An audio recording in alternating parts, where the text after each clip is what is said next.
I am super excited.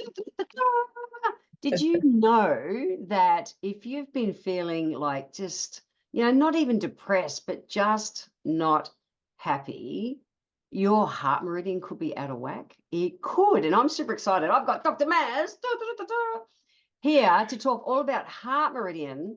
Maz, what's going on we're finding so many people nowadays, they're not depressed, but they're sure as hell not happy. And we want to talk about in this podcast, what's the bottom line first?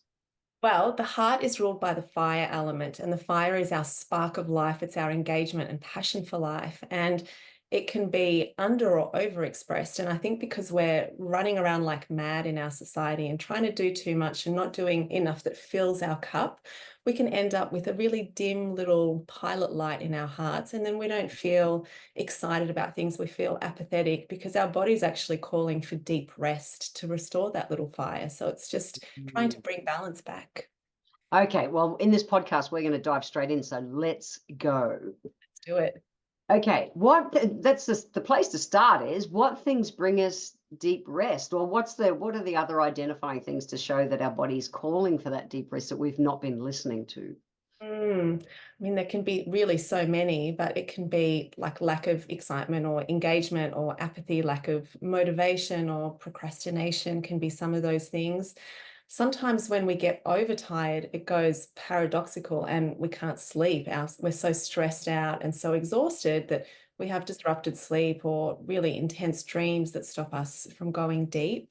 It could be also things because the fire element rules all the metabolic functions of the body. It could be a lowering of those or an imbalance there. So maybe poor digestion, slow digestion, slow poos. What's We a could slow poo look like? the I know ones we that both like talking about poos, but someone's listening in. How do they know if they've got slow poos? I guess slow poos. I mean, they might not want to come out for days, or you have the sensation of needing to go, but then you go to the toilet and it's like nothing's really happening and you have to really push and strain. So that can A be, slow poo. yes. So that can definitely also be like a chi stagnation, but sometimes there's just not enough chi, there's not enough fire to get all those processes moving. So we might see, yeah, sluggishness in that respect, or just general fatigue, low mood, jumpiness, like just low reserves. And that's our body saying, you need to go into your little cave and just restore a little bit and build up some energy again. So does it mean that they should be focusing more on getting bigger blocks of time sleeping at night? Or is it quality of sleep or rest over quantity? Is it an NSDR, non-sleep deep rest, like the kind of thing we get with yoga nidras or, a nanny nap? What kind of rest is going to be most useful for the heart meridian? Yeah, that's a great question. And I think it's all of those, and it's going to depend on the individual and their unique flavor of imbalance. But definitely, because I think a common thread for many of the things I see in clinic is this, smash it out, like just go hard culture that we have that doesn't allow, it's very yang. I love yang, but I've I'm also, so young. It's my imbalance. I get it. I get it. But I've also learned to listen. And Alice, it amazes Alice that I can go so hard and so fast, and then I get it, and I'm just going to stop right now. But I've yeah, had to learn to do that where most people don't. They just go hard and then yes, fall deep. Like I, exactly. Yeah, well, same. I've been there so many times, like smashed against a wall, and yeah. now I've learned to be a bit more graceful and listen to the signs. So graceful. So yes, I see that there's so much of that, and people feel the pressure of having to go when the paradox is that when we balance some of that go, go, go with deep rest, we actually become more productive because we're not burning our engines by just spinning our wheels all day Yeah. long. And like you said, procrastinating, that's one of the Yes. signs. So if people Yes. are dragging their bum, they can't, if they're not excited for life and they've lost that spark, they start procrastinating more. Yeah. And does that mean they end up digging a bigger hole for themselves? Can do. Like, I guess if you can embrace the procrastination and just give yourself grace and space to drop into it without judgment, that can be great. Like, then that's really yin and surrendered, isn't it? But if we're beating ourselves up, Judgmental yangs, turn yeah, your fuck up. I don't know anyone like that, I don't Jen. know. You are my mirror, Maz. We're both bad at each other, which is great. It's great. We've both lived this path, which is why Yeah, I wanted to talk to you about it. It's a big one. yes, It's a it big is a one. big one. It is a big one. So coming back to your question, I think it's all those things. I think it's the Mm. rest in the day that can be amazing, that conscious rest, as opposed to we're dead tired and we just pass out at night and have unrestful sleep. So I think all of those, like calming down the heart, the shen, the spirit before sleep, grounding the energy, having nanny naps. Like my husband works from home as well. And the other day he's like, I'm having a nana nap at lunch. And he was amazed at how productive he was afterwards. He's like, Yeah, it gave me so much time. Even though I took half an hour out of my day, it actually gave me hours back. And we can get caught up in that, like that wheel, can't we? Where we're thinking, oh, we can't afford we to have to have, strive all the time. right. But actually we can't afford to not have a break. That's the No, truth. no. There's I do so much work as a speaker and in the corporate world, that people are present, but they're not. Yeah, And so they're at their desk and they're just not productive, and that doesn't help either. that's So right. presenteeism is terrible. They Yeah. might as well just go home if they're that worn out. Absolutely. And that's not feeding out, we're not then engaging with our awareness and our heart. So it's draining that as well if we're not present. So, yeah. All right, so we know that deep rest is important. What other things can they do to replenish that or balance out that heart chakra? Or talk more, wherever you want to go with this, with heart chakra. Yes. I mean, there's Go! go. Well, I think the heart and its paired organ, the small intestine, they come under the fire element, and the fire has to do, the related emotion is joy. So I think any activity or emotional state that can bring us into a state of joy is going to start to fill up that cup if it's been a little bit emptied. So whatever you love to do, whether it's, reading a book or going surfing, Surfing, gardening, all those things. yeah, gardening, watching a comedy, like having a laugh. I watch the cheesiest comedies these days without judgment. I used to be too Same, cool for that stuff, but now I'm all about a good rom-com. I just want to laugh and feel good. And same. um, practicing gratitudes, that's a really great one to get out of a funk, and actually feeling the gratitude feeling in your body that sends like beautiful ripples of lovely frequencies through your body that stimulate that energy and nourish it. Also thinking about who you love. If you can't be there to give them a hug in that moment, whether it's, a person or a pet or a tree or the ocean or whatever it is, but just Mm. bringing that into your heart. So joy and love, cultivating those things.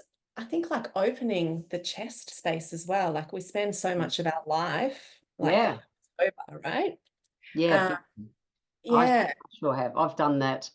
And I've done podcasts on it about how, my lack of body confidence when I was younger, yeah. I literally took on round shoulders to hide my boobs. And I'm doing Pilates with my physio nowadays. I'm really mindfully trying to open up my shoulders to stop me hurting my shoulders so often when I surf. But Yes. all my life, I've had that open. I've had that closed, which has to affect heart chakra as well. Absolutely, because it's like a sun that wants to radiate Mm. outwards. And that's why, beautiful things like chest opening poses in yoga or qigong, or even just pulling your arms back and allowing your chest to open up to the sun, to get some sun on your chest or on your face. I mean, the sun's the original fire as well. Mm. But definitely opening up, breathing into that chest, allowing space for that fire to be kindled and breathe is really lovely. The other thing too is when our fire gets a little bit depleted, it tends to float. So that's where we get things like anxiety and palpitations rushing upwards, or we Oh, can't settle our mind. We have this busy like whirlwind in our minds, or we have not deep sleep because the yang isn't like resting, it's not sinking deep. So right. then what we can do is we can do grounding practices like get our feet on the bare earth, or Mm. soak our feet in a hot magnesium, like Epsom salt bath before bed. That's a really simple and potent thing for people who are having trouble relaxing. Yeah. So just as hot as we can to draw that weak fire that's floating up here, to draw it back down, It's down. interesting. Oh, Mm, sorry. yeah. You said about, because I was thinking about when you said the connection between heart and intestines. Yes. We, as naturopaths, we say that digestive system is basically made from smooth muscle, the same as the heart. And if Ah, our poos get thrown when we do heart stress, and so magnesium yeah. is one of the go-to solutions for us if heart or digestive system are out of balance, we'll generally prescribe magnesium. So interesting to say magnesium. We're same, but different. We just do No, things we different. It's just like cool. have different words and theories Yeah, to describe it, but it's it's the same cool. I love it. essential stuff. Yeah. So Yeah. yeah, we talk about the small intestine being the partner of heart, and the small intestine is like that little pilot light in the guts with all those lovely digestive enzymes. And like without that, we have, yeah, poor, crappy digestion. We need that Won't fire in take our. anything up. Yeah. Yeah, that's right. So Mm. yes, and we also, because in Chinese medicine, we have so many different lenses to look at the same thing. We also Mhm. pair heart and kidneys together because Ah, kidneys are water, heart is fire. So it's that original yin and yang relationship that wants to right. be in yeah, in a flow and harmony with each other. So when the heart is like unbalanced or weak, we want to anchor it back down into the kidneys. So when we talk about that, we talk more about that HPA, like adrenal Yep. involvement. Yeah. So if hormones are out of whack, we'd also be looking at heart and Hard kidney. as well. Yeah. And we say if you wake up between 2 and 4 a.m., if you do broken sleep, Yeah. it's literally your kidneys are waking you to take the stress off your heart. That's interesting. I I love know. it. So cool. It So is. It's for cool. us, I ask if people wake around midnight, then that's a heart kidney thing for Uh, us because that's when at midnight is when the yang of the new day is being born. So like the very tiny seed of yang. So Yeah. if our yang hasn't submerged deeply, if we haven't gone to bed early enough, that's a big one actually, like by 9 o'clock ideally. Yeah. That's what we do. Haven't, that's what we do. We're such party animals. Yeah, I know. If we haven't submerged that yang sufficiently deep before midnight, when that first sprout of yang starts to rise, then up we're up, or we're hot and sweaty, or we're tossing and turning. So So that can also yeah, be, what's some things people can do for that if people are doing that, if they are that, so yeah. that's settling themselves properly before they go to bed? Yes, definitely making sure that they settle themselves, screens off, stimulation off, like read a book, or if you have to be on a screen, get like blue blocker Blue light glasses. glasses, Yeah. yeah. Or set your phone or your screen onto like a night setting, like most devices have that these days. Yes, and that magnesium foot bath before bed is really amazing. Sometimes journaling before bed, doing a brain dump can help to Yeah. just get all of those Get out of your jobs for the head. next day out onto a piece of paper. Nice. Yes, Okay. yeah. Cool. So because we run overs and unders, so if it's the other way, if you need to pull up that energy, As in, if it's too, but if it's too yin, so if the heart energy is too right? expressed, Yeah, which way? Yeah, I don't know your language properly on this stuff. because Anyway, we've talked about if the heart is a bit depleted, how we can nourish it. that's So it. that's, yeah.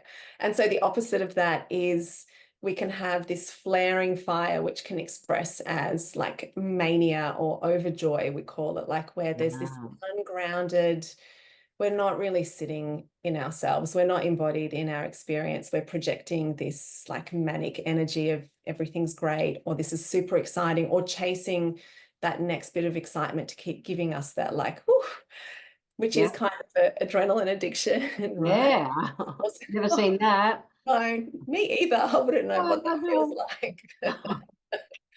But that can look like, yeah, being addicted to drama, to stress, to crazy deadlines, over jamming your life with stuff. So you've always got that jolt of, stress hormones coming. So either Mm, way, like, and this is the interesting thing that's so important, I think, to remember in Chinese medicine, you can never have too much life. So you can never have too much fire. It's right. just more that the fire's misplaced. It's floating or it's not settling deep in the body, not getting grounded. So we don't ever want to do things like ice baths or cold drinks to put out the fire. It's more Mm, about gently guiding that fire back to where we want it. So with the foot baths, with feet on the ground, with like qigong, which, like drawing down the heavens, where we lift our arms up to the sky and pull that energy down and anchor it into the earth. mm. Um, yeah, it's like there's two expressions that can express as, too much or too little, but the root is the same, in my opinion. Yeah, and I like that you addressed ice baths, because there's, and I know we're on the same page as this, and I've talked about it in previous podcasts, but yeah, give us your bottom line on that, because people go, it's great, you get this adrenaline, you get this hormone hit, and it's like, yeah, take on the Yeah. world. I'm thinking you are fucking up your body long term. Uh-huh. Yes, I have a lot to say about this. And if people want the full experience, I have Yep. a 5-part series on my Instagram where I just Ah, pick it all apart. But basically, I don't think they're a great idea. I nice. don't think they're based, they have no historical backing. Like proponents of ice baths are like, the Egyptians did it, the Greeks did it. But actually, when I went back and looked at the original text, so in Egyptian medicine, which is claimed to be the first use of cold therapy, what they actually talk about is a cream made of cold-inducing herbs for like a boil or skin infection, not sitting in an ice bath. It's just like cold herbs to calm an infection. And same with Greeks. They say the Greeks did it, but actually the Greeks reserved their use of ice submersion for when someone was basically dying from a fever, or if they were bleeding out and they needed to just stop the blood flow. But basically the Greeks identified that that being cold was actually a terrible thing and would cause things like fevers and all sorts of other health issues and would shorten your life. So Yeah. yeah, it's interesting that and the It's Roman bad at the moment, and I'm like, no, it's moment. such a I'm like, fad. no, stop it. They're not looking.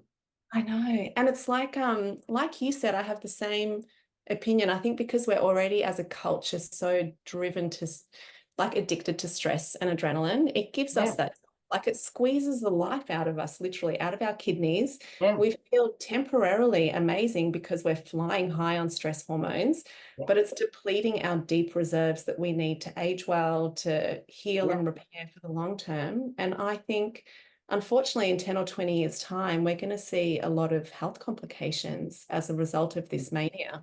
yeah, I agree. So for people who want to check out those 5, those who need like all the information and Yeah. want to deep dive on those 5 um, episodes you've done on your Instagram, what's your Instagram page again? Balanced with Dr. Maz, separated by Balance. Yes. scores. Yeah. Okay. All right. So check out, if you're not already following Maz, you need to follow her, because so much really cool information. Awesome. Oh, thanks, Jen. And I would say the simplest guide to whether we should be ice bathing or not is that it doesn't feel good. Like our bodies are so wise, and if we listen to them, they will tell us what they need. Mm. Sometimes they have to scream at us, but yeah, ice bathing doesn't feel good, right? But sitting in a hot springs or sitting in the sun, Oh, like you feel heavily your body, relaxes. Yeah. yeah, or just like Sauna. infrared sauna. Oh, Yeah. so good, right? But like we sit in a cold ice thing and we start shaking and we get pain, like immediately pain. That's such a clear sign that this is not for our benefit. Yeah. The naturopathically, we say to finish your shower with cold to help your circulation.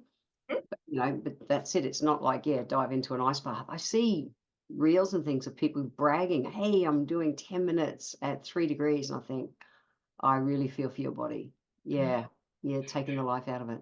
Absolutely. And where do we ever see in nature other hot-blooded animals doing that? Like we see the snow monkeys just like basking in the hot springs, right? They're in the hot springs around In the the sun. hot springs. And you don't see an animal choosing to sit static, which is yin, it's not yang, in a super yin environment. Like that goes against, it's like yin on yin. There's no balance in that. There's no life in that. No. All Yeah. right. So closing out heart meridian, we need to Mhm. be joyful. We need to be Mhm. grounded. We need adequate rest to listen to our bodies. If we're getting that little bit of mania, I can do this. You're a little bit out of balance, and Yes. just bring that back. What else do we need to know? Chai tea is lovely, or chai spices. Cinnamon is our #1 herb that we use for the heart because it's very yang. It's like pungent and outward moving. So if we're feeling a little bit closed in or flat, cinnamon gives us that lovely opening. So warming spices, hugging someone you love or thinking about that. Yeah. I mean, hugs are like heart to heart, right? You can Yeah, hold your own heart as well. I think that's really lovely absolutely. too, like meditate or lie down and just self-soothe and self-connect that way. Yep. Yeah. Nice. Very cool. Yay. Well, the heart's big, and it's been one of my areas to really mindfully focus on as I've gotten older, because I realized that I I shut it down at different times. I've been hurt, emotionally hurt through the years, whether it's been relationships ended or loss of someone or loss of a pet, a lot, whatever. It's so easy to put walls up, Yeah, and it doesn't serve us. We need to be in balance. So it really doesn't. And I think having that, like someone else describes it as like strong spine and an open heart, like just being able to have the open heart to allow emotions to flow through us means that we're not getting energy stuck. Because as we've talked in other podcasts, stuck or unexpressed emotions are the number one cause for pretty much all the symptoms I see, except for like traumatic accidents. So if we can keep that heart open, it just serves us in every aspect of our health. there you go. So if we want more wellness, keep our hearts open. Best Yay. way to follow you, Maz, is Instagram, obviously, but you also have a podcast. What's the name of your podcast? It's called Balanced Natural Health with Dr. Maz. So that's in all the usual places. Platforms, yeah. And you have a free ebook that they can I download? have, yes, I do. So if they go to my website, which is balancedacupuncture.com.au, or to my Insta, there's like the website links up there, and there's a little ebook download on the homepage. And yes, it's an ebook about nurturing and nourishing life by the Nice. Chinese medicine way. So Yeah. for oldies like me who prefer Facebook, are you Yes. on Facebook as well? I have to Facebook. say that because I'm my demographic. I'm older than you, Maz. I know we surf together, but I'm older than you. Yes, Which I have Facebook. Everything just gets sent from Insta to Facey, so I'm not on there much, but it's the same content, and it's I just changed the name so it's in line with my Instagram. So it should be Balanced with Dr. Maz as well on Facey. And Yeah. so if you're a Facebooky person, go there and get your free download, your free ebook from Maz's Yes. site. Yeah. Very cool. Thanks, Wonderful. Maz. So I'm looking forward. Our next episode, we're actually going to talk all about lungs, which as naturopaths, we say lungs hold grief and guilt. So this is a really fun one to dive into. But thanks for being here today. Thanks, Jen. It's always lovely to chat with you. See you guys.